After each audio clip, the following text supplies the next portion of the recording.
This is Laura GB, and in this Power BI video we're going to look at syncing slices. So here we are in our report. I've got 3 pages. So here on the front summary page we've got a slicer for the shop name. So I can click to filter to Daisy's Delights, and there we are, there are results for Daisy's Delights. If I click onto the turnover page, the filter hasn't been applied, okay? So we've got another shop filter, and I could filter that to be Charlie and Son. And if I click onto the volume page, there is no slicer for the shops. There's a tree map so we can see how it's filtered, but that's all. So if I click back to turnover, that one is on Charlie and Son. Summary, that one's on Daisy's Delights. So those 2 pages, the slicers are independent of each other. So on the view ribbon, I'm going to click onto sync slicers, and then you select the slicer you want to sync. So I'm going to click onto the shop name slicer, and there you are. We can see that that slicer is on the summary page and is also on the turnover page, but nothing is synced. So the first column is syncing, the second column is which page can you see that slicer.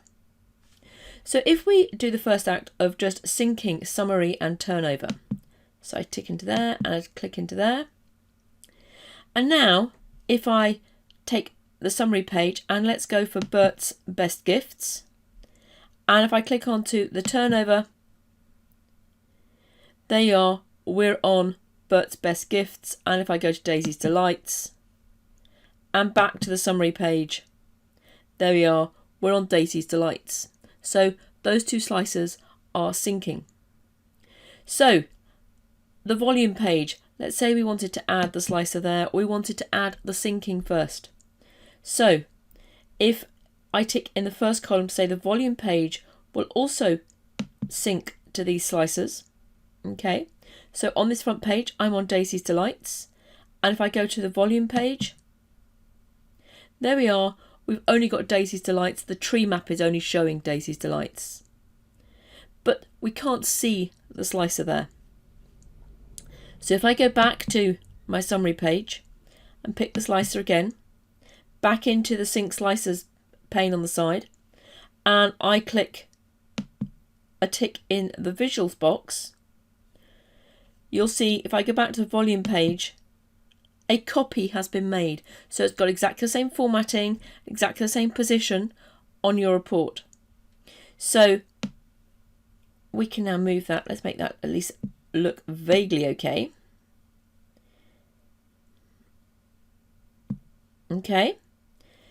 So now if I click onto Alice's Flowers there and come back onto my summary page, there we are, we filtered to Alice's Flower Shop. So this can be done for multiple slicers across a whole report.